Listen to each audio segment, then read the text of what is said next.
Right. So you sent over a ton of writings on climate change. Yeah. And you're looking for the, real takeaways, what matters most, Yeah. what was surprising, Yeah. and really, how do you even think about this whole massive topic? Yeah, it's a big one. It really is. It is, and I think it's a really good Yeah. impulse to want to get a handle on this because climate change, like it or not, it's intertwined with everything. It's not just an environmental problem. It's reshaping our world in ways we're only beginning to understand. One of the things that really struck me from one of the authors was this idea that we're already living outside the environmental conditions that, shaped humanity. It's not just that things are getting warmer. Right. It's that we're designing our cities, our infrastructure, our entire way of life for a planet that no longer exists. Well, and that's what's so fascinating about that, right? Right. Is that we're essentially clinging to these outdated models, almost like trying to use a map of the world before the continents drifted apart. You know what I mean? Right. Like our risk assessments, our infrastructure planning, even disaster preparedness. Yeah. It's all based on this past. Yeah.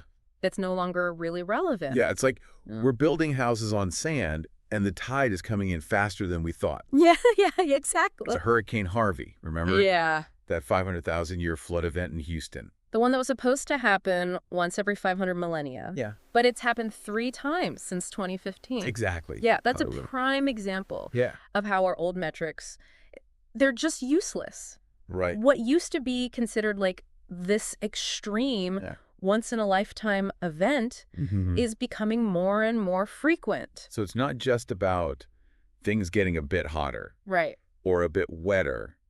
It's about a fundamental shift in the rules of the game. Exactly. And the scary part is, as one of the authors pointed out, even if we slam the brakes on emissions today, we're still locked into more warming because of the emissions we've already released. Like we've set this giant flywheel in motion, and it's going to keep spinning for a while, even if we start pushing it. Right, right. And this is where the idea of cascading impacts comes in, or what some people call systems crises. You mean how climate change acts as a threat multiplier? Yeah. Like knocking over one domino and watching the whole chain fall? Right. Yeah. One article really hammered home how interconnected this all is. Well, yeah, because if you connect the dots, it becomes clear that climate change is making all of our other problems worse. You think about it. Food shortages. Yeah. Water scarcity. Disease outbreaks. Right. Economic instability. Yeah. Mass migrations, even conflicts. Yeah. They all get amplified under the pressure of climate change. It's like we're juggling a bunch of flaming torches, and climate change is making us drop them one by one. Yeah, exactly. And it's not just theoretical, it's happening right now. It is happening right now. Yeah. The deforestation of the Amazon is a great example of how this plays out in the real world. So the demand for beef drives this deforestation, which not only releases a ton of carbon into the atmosphere, but also increases local temperatures. Yeah. Then you get ideal breeding grounds for diseases like malaria. Right. And the whole thing impacts global weather patterns, making things worse far beyond the Amazon. It's like the butterfly effect on steroids. Yeah. What happens in one part of the world doesn't stay there anymore. Right. It ripples out and affects everything. Exactly. And one of the things that often gets overlooked Yeah.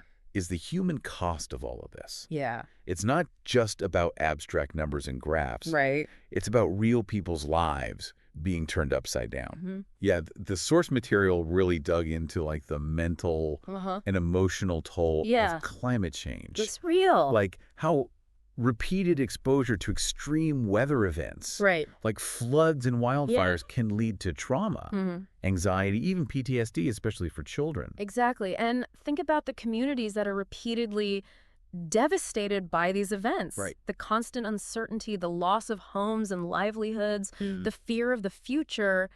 It's a heavy burden to carry.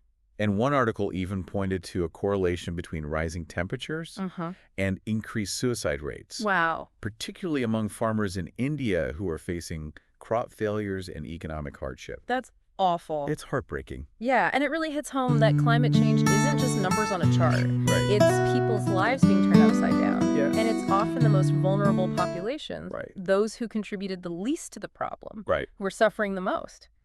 So we've got this massive interconnected crisis that's already changing the planet. And it's having a huge impact on people's lives right now. Yeah. But one author brought up a really interesting point about how hard it is to tell compelling stories about climate change. It's true. It's a real dilemma. Yeah. Because unlike a clear villain, like Dr. Strangelove in that classic Cold War film, climate change is a complex, multifaceted problem. Right.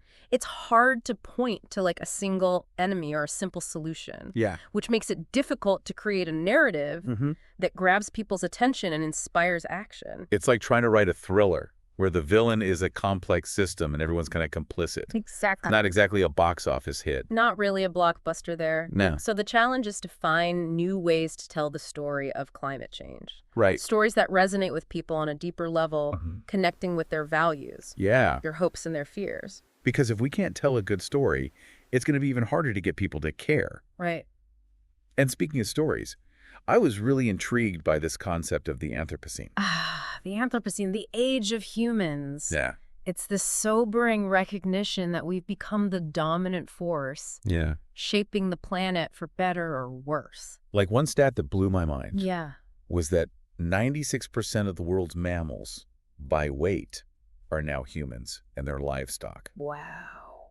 That leaves just 4% for all wild species. That really puts things in perspective, doesn't it? It does. It's no longer a question of whether we're influencing the environment. Right. It's about recognizing the profound and lasting changes we've already made. Yeah. We're literally shaping the planet with our actions. So now we're faced with this incredibly complex question of what to do about it. The source material threw out all sorts of ideas. From individual lifestyle changes to technological innovations, from political reforms to complete economic overhauls. Sure, there's no shortage of potential solutions, and each has its own set of pros and cons. But the common thread running through all of them is this: we need systemic change. We can't just tinker around the edges. We need to rethink the fundamentals of how we live, how we produce and consume, and how we relate to the natural world. Okay. So no quick fixes. No silver bullets. But what about those negative emissions technologies? Could those be the game changer we need? Well, they certainly have potential. Yeah. But we have to be careful not to put all our eggs in that basket. Okay. They're still largely theoretical, and there are a lot of uncertainties about their effectiveness and potential side effects. So it's like assuming we can invent a magic wand to clean up the mess without actually changing our behavior. Exactly. Relying too heavily on these unproven technologies might give us this false sense of security, delaying the hard choices we need to make right now. Okay, so if we're talking about big changes, one article laid out 4 potential political futures. Climate Leviathan, Climate Behemoth, Climate Mao, and Climate X. I love those names. Honestly, some of these sound straight out of a sci-fi novel. They're really thought-provoking, and they offer this framework for thinking about how climate change could reshape the global political landscape. Okay, so let's break it down. Starting with Climate Leviathan. Okay. What are we talking about here? So imagine a world where nations come together and cede some of their sovereignty to a powerful, centralized global authority. Wow. This climate leviathan would be tasked with managing climate risks. And maintaining stability on a planetary scale. So basically a global government focused on tackling climate change. Right. That's a huge shift.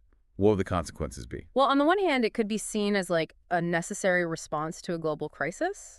It could ensure coordinated and effective action on a scale we haven't seen before. Okay. But it also raises concerns about individual liberties, democratic accountability, and the potential for abuse of power on a global scale. It's like trading some freedom for security.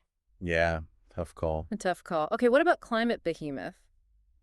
That doesn't sound quite as utopian. Climate Behemoth is a bit more dystopian. In the scenario, the existing power structures, powerful nations and corporations, they double down on their current approaches. Prioritizing their own interests and adapting to climate change in ways that reinforce existing inequalities. So the rich and powerful build their own fortresses and leave everyone else to fend for themselves. Yeah, it's a grim picture, but it's not entirely unrealistic. Right. We already see this happening to some extent, yeah. with wealthy individuals and communities investing in climate-proofing their own lives. Right. While others struggle to cope with the impacts of climate change. That raises some serious ethical questions about fairness and justice. Big time. Yeah, okay, what about climate Mao? All right. That sounds intriguing. This scenario draws parallels with China's model of authoritarian environmentalism. Okay. Where a strong centralized state takes a top-down approach to implementing climate policies, right. potentially at the expense of individual liberties and democratic processes. So it's less about global cooperation and more about individual nations taking a hard line, even if it means curtailing some freedoms. That's the general idea. Okay. It's a scenario that highlights the potential trade-offs between environmental sustainability and individual rights. And finally, we have Climate X. All right. This one sounds a bit more hopeful, right? Climate X is the most utopian, but perhaps also the most challenging scenario to envision. Okay. It imagines a world where capitalism and nation-state sovereignty are significantly diminished in favor of a more decentralized, cooperative, and community-driven approach to addressing climate change. So less about top-down control and more about grassroots solutions. Exactly. Okay, but how do we even get from where we are now to a world that embraces those values and fosters that kind of transformative change? That's the million-dollar question, isn't it? It is. And it's one that the authors we've been looking at, particularly Harari and Scott, they really make us grapple with. They're challenging some really fundamental assumptions about human progress. Especially when it comes to agriculture. What do you mean? Well, think about it. Agriculture is often seen as like this pivotal moment in human history, the foundation of civilization. Yeah. But what if it was like a Faustian bargain? Wait, are you saying agriculture is a bad thing? Not necessarily bad. Okay. But maybe not the ultimate good we've always assumed it to be. Okay. Think about the trade-offs.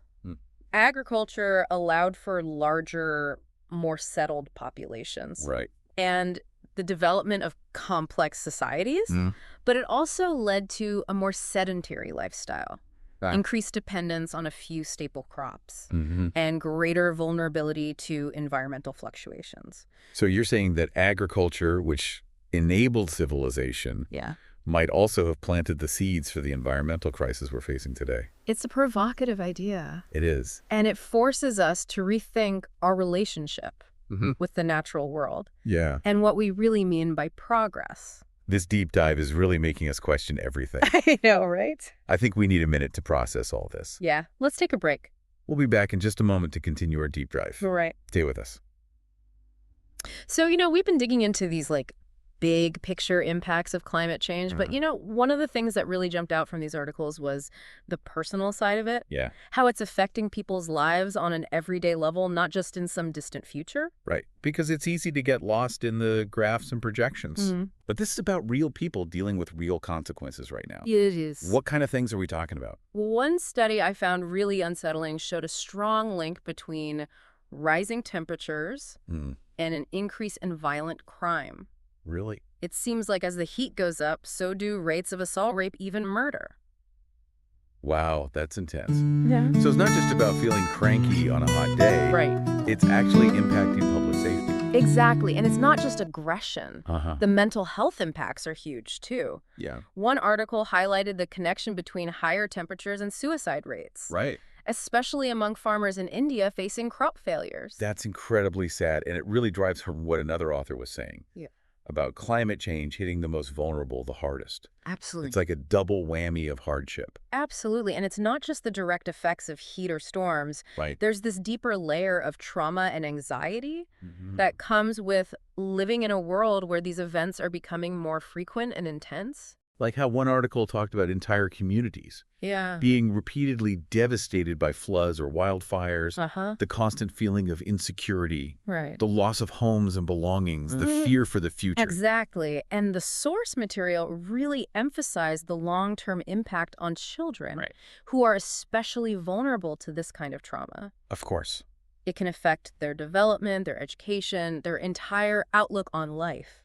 It's almost like climate change is creating a form of generational trauma, where the anxieties and uncertainties are passed down from one generation to the next. That's a powerful way to put it. Yeah. And it raises some really tough questions. Like one author brought up, is it even ethical to bring children into a world facing these kinds of threats? That's a heavy one. It is. I mean, it speaks to the level of anxiety many people are feeling about the future. Right. It's not just an abstract problem anymore. Yeah. It's something that's impacting our most fundamental decisions about family and life. It's a lot to process, but one thing that stood out from the source material is that knowledge is power. Oh. The more we understand the science of climate change, the better equipped we are to make informed choices and cope with the challenges. So this deep dive is a good starting point, but it's just the tip of the iceberg, right? Absolutely. There are so many resources out there, books, articles, documentaries, podcasts. Yeah. It's about staying curious and engaged, learning from different perspectives, and continue deepening our understanding of this complex issue. And one article really emphasized the power of storytelling. Yeah. If we want to inspire action, we need to move beyond the dry scientific data and connect with people on an emotional level. Exactly. We need narratives that highlight the human cost of climate change. Right. The stories of resilience and adaptation, the potential for positive change.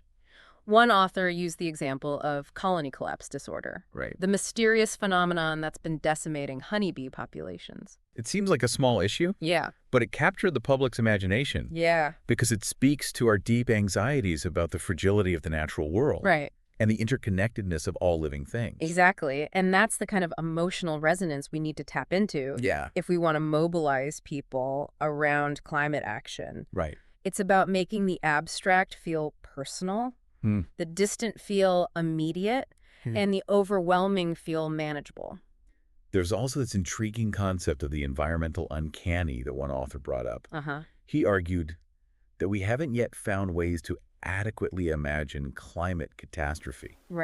To make the dangers of warming feel truly real to us. Yeah, it's like our existing storytelling tools, especially in genres like the novel, aren't quite up to the task of grappling with the scale and complexity of climate change.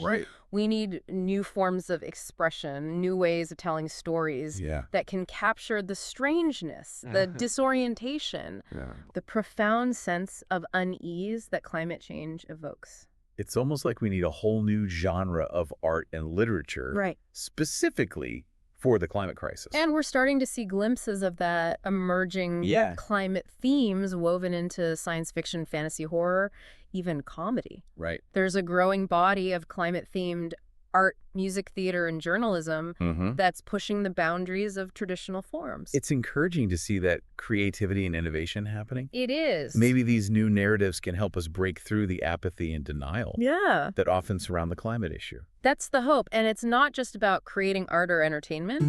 It's about using storytelling as a tool for education, for building empathy, for inspiring action. One of the articles mentioned the challenge of overcoming what they called scientific reticence. The tendency for scientists to downplay the risks of climate change or avoid using alarmist language. It's understandable why scientists might be hesitant to sound the alarm too loudly. They're trained to be objective, to stick to the data, and to avoid hyperbole.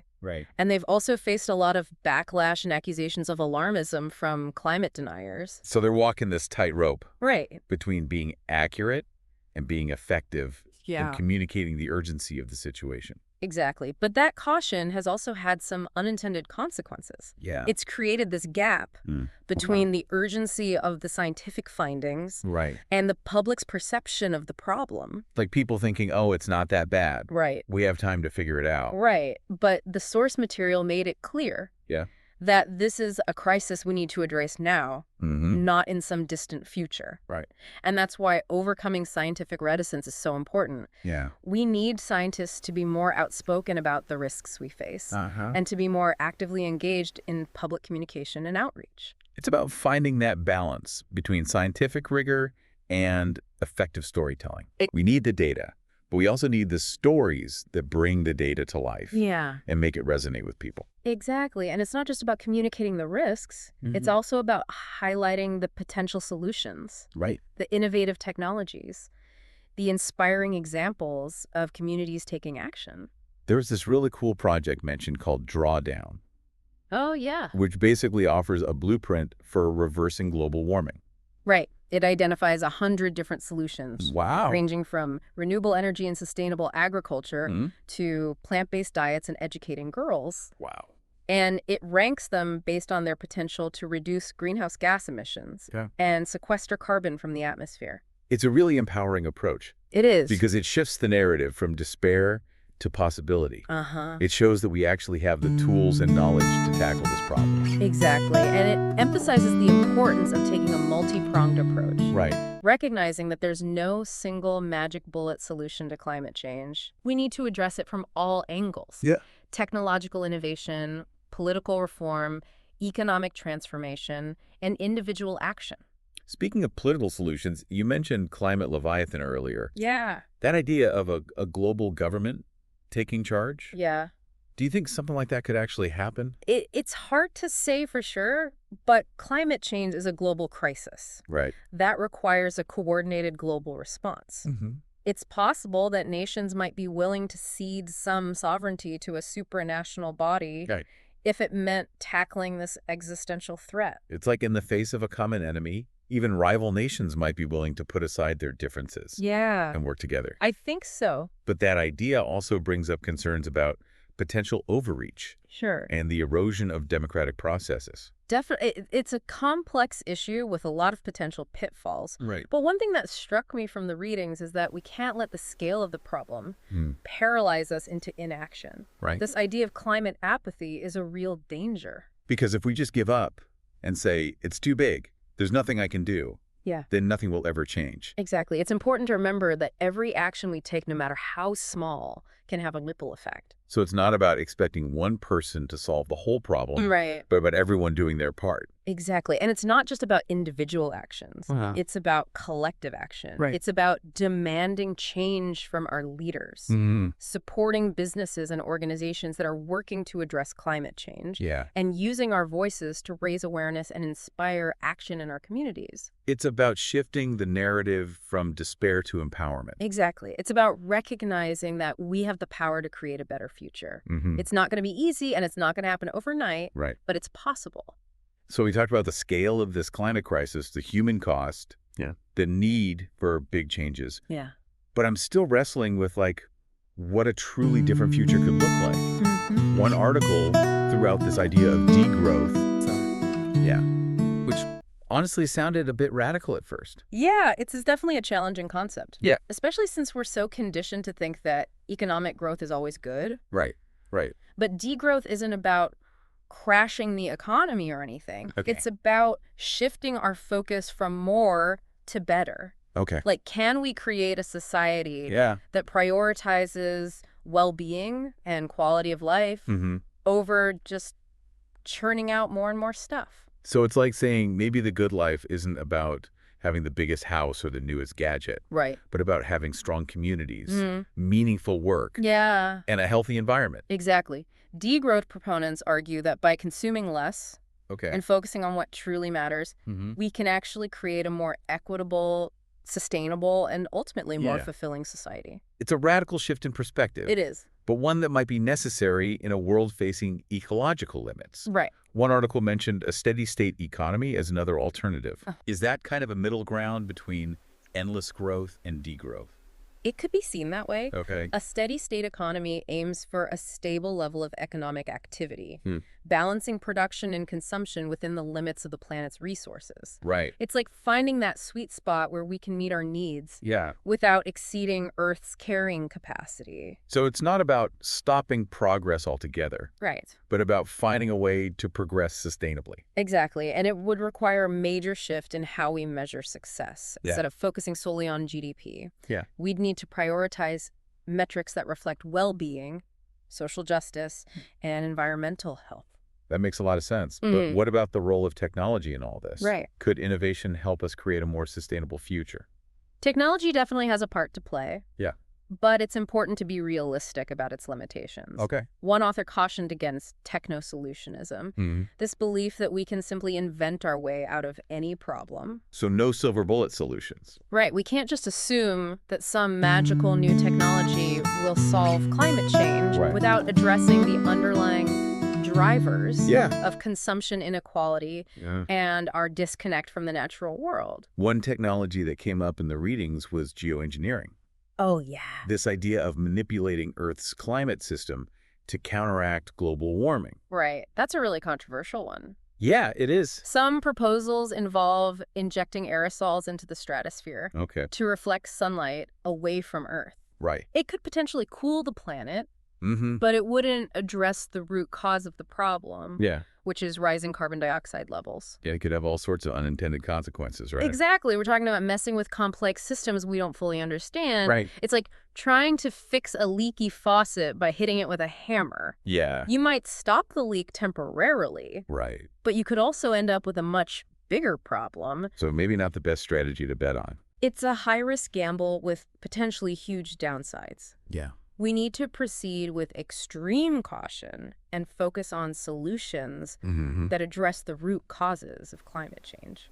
Bringing it back to those political scenarios, you mentioned climate leviathan earlier. Yeah. That idea of a global government taking charge. Do you think something like that could actually happen?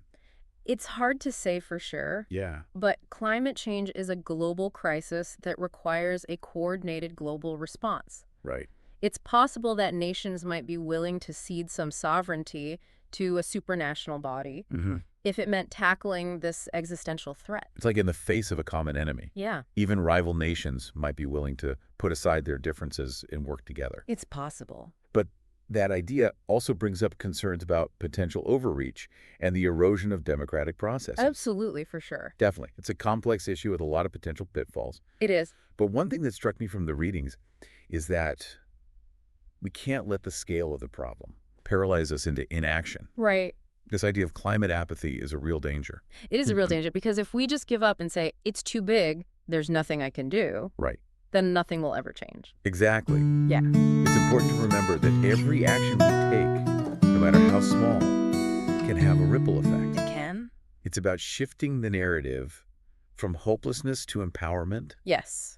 From what we can't do to what we can do. I love that. One author talked about the importance of thinking like a planet, shifting our perspective to see ourselves as part of a larger web of life. Yes. Not just separate individuals.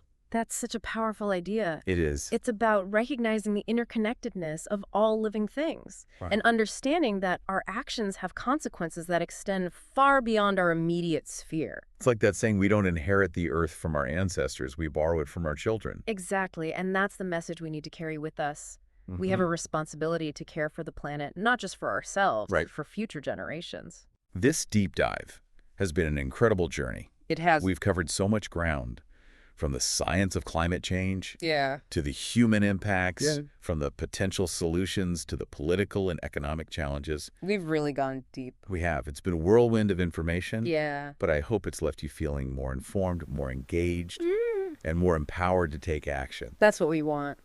It's definitely given me a lot to think about. Good. And even though the challenges are huge, I'm actually feeling a sense of hope. I am too. Because ultimately, this is a human-caused problem. It is. Which means it's a problem humans can solve. That's the key takeaway. We have the knowledge, the technology, the ingenuity to create a more sustainable and just future. Right. The biggest hurdle is ourselves, overcoming apathy and inertia and coming together with a shared sense of purpose. This deep dive has been a powerful reminder that climate change isn't just an abstract scientific problem. It's a story about us. About our relationship with the planet and with each other. And the ending of that story is still being written. That's right. It's up to all of us to decide what kind of future we want to create. Absolutely.